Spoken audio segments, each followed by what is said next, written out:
Over the past few years, I've examined hundreds of different routines. And unsurprisingly, I've noticed that most successful and productive people all have one. However, most of the time, the only thing that those routines have in common is that they're completely unique and can't be replicated.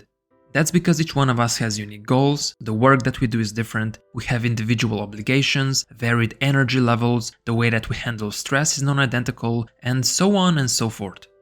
For those reasons, the best routine isn't the one you can copy, but rather one that you create for yourself. And that's what we'll tackle in today's video. But more specifically, we'll look at how to construct a productive routine for yourself if you're someone who doesn't feel like doing much, is often unmotivated, or would rather just chill. Not everyone wants to build an empire and be a productivity machine, and that's okay. So essentially, what we'll be looking at is how to construct a routine that will help you get the most out of your time without putting in too much effort. After all, being productive isn't necessarily about spending more time working, but rather about being in a proper mental state when you are working in order to be more efficient, faster, and of course, to enjoy doing it. However, to do that, you first need to be able to even start doing your work. And if you fall more on the lazy side, that can be particularly difficult. Anyone who has had to do any sort of demanding work knows about something called the resistance. It's that feeling when you know what to do and how to do it, but you don't feel like doing it because it might seem too difficult or you're just not in the mood. Most of the time, that's the biggest obstacle you need to overcome. But once you do start, it's so much easier to keep on going. And I'm sure you've noticed this as well. How many times did you tell yourself you were going to do something, but it seemed like such a big task that you didn't even bother starting?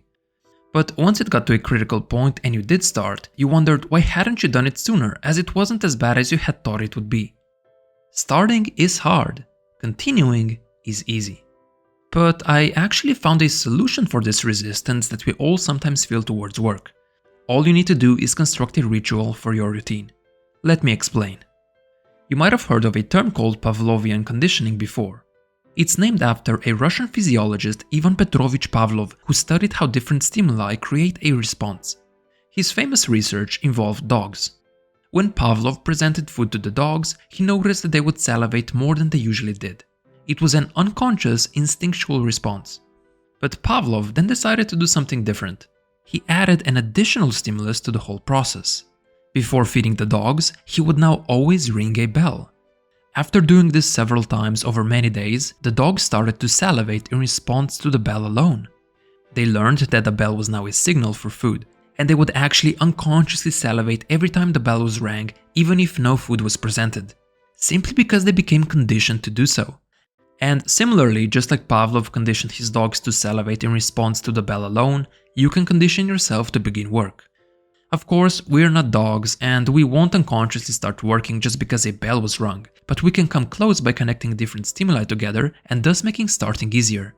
So let me give you a concrete example on how this can be accomplished. This is actually my very own little ritual that I use to ease myself into writing scripts for these videos, and it helps me make the process more effortless. I begin by preparing some green tea. Then I put on a very specific music track that I only listen to before writing. While I'm drinking tea and listening to music, I read whatever I wrote the previous day. That's it. That's the ritual. It's not complicated.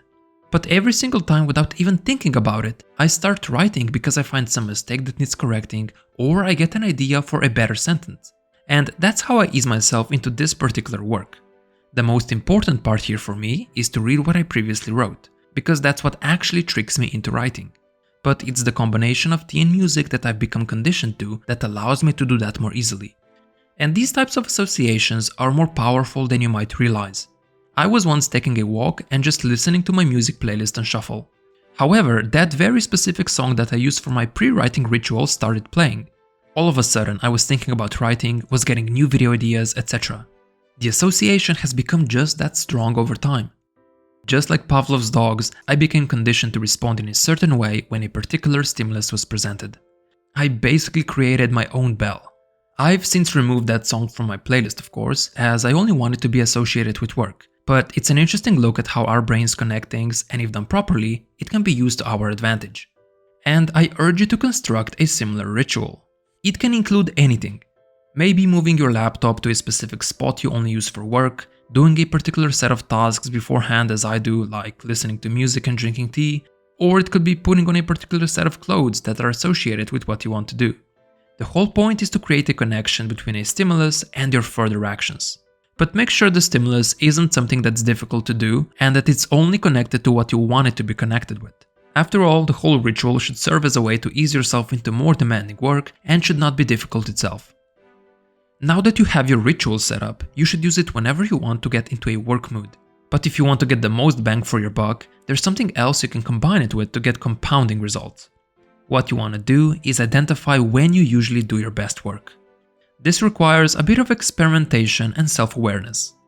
There may be certain times of the day when you're simply able to be more productive. During those times you can get more done, the quality of your work is better, and you actually feel great doing it. You want to identify those peak times of the day. Of course, this might vary depending on what type of work you want to do. For example, when doing mundane, boring tasks, mornings might be better for you. And when doing more creative tasks, afternoons or evenings might work best. Or vice versa. To find that for yourself, I suggest running a series of experiments. For 1 week, try to incorporate and do your most important and hardest work only in the mornings. Then for the next week, switch it to the afternoons. And for the last week, try it in the evenings. How long you're going to work is up to you. The point is just to get some data so you can identify when you feel most in the zone. A few questions to ask yourself and keep track of are: when are you most energized and motivated? When are you able to get more done, and when does working feel less difficult? Is it at a specific time of the day? Is it before or after a certain activity? And vice versa. When do you feel the most sluggish, fatigued, unmotivated, or when does it feel like you're getting nothing done? Look for patterns that emerge by either keeping a journal or tracking it on your phone.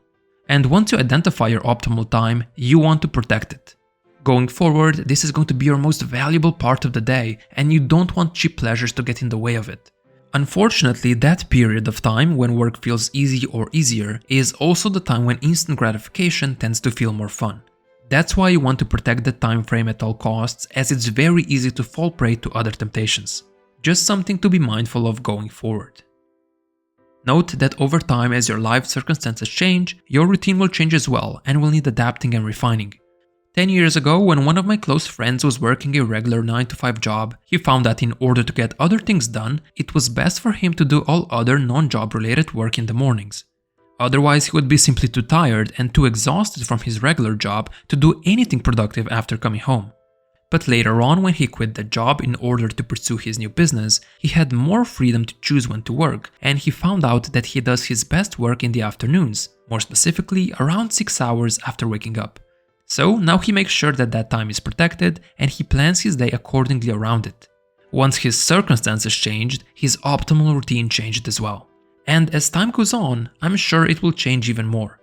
Refining a routine is a never-ending process, and even I still haven't fully figured mine out, as new elements are constantly being introduced. But it's consistently getting better and better, which is all that really matters. Now, if you're able to do both of these things, that is to create your pre-work ritual and find your peak hours, you can increase your productivity exponentially. You'll get more done with less time, less effort, and less energy expended. But I want to mention one last thing that can be helpful on your journey, and that is focusing on the process rather than the end result. Yes, having specific goals is great, but it's the systems you build that actually get you there. You might have noticed how simple my pre-writing ritual is. Drink tea, listen to music, read what you wrote. Does it sound complicated in any way? No, it doesn't. If my goal was to write a new video script every time, that would be much more intimidating, and I would be less likely to start because of it. Instead, I focus on the process, as I know that as long as I can start writing, I'll eventually get to the end goal, which is to write a full video script. This is just a slight mindset shift, but it can be really beneficial since it helps deconstruct and minimize the size of the task and makes you focus on the immediate steps you take rather than being constantly reminded how you haven't reached your big goal yet. In other words, your objective should be to just show up every day. It's not to achieve any particular goal, but to be consistent and do something in that direction. The process will get you there, whether you even have that big end goal or not. You just have to trust it. That's how you build the habit of productivity, and step by step, day by day, you make yourself better than yesterday.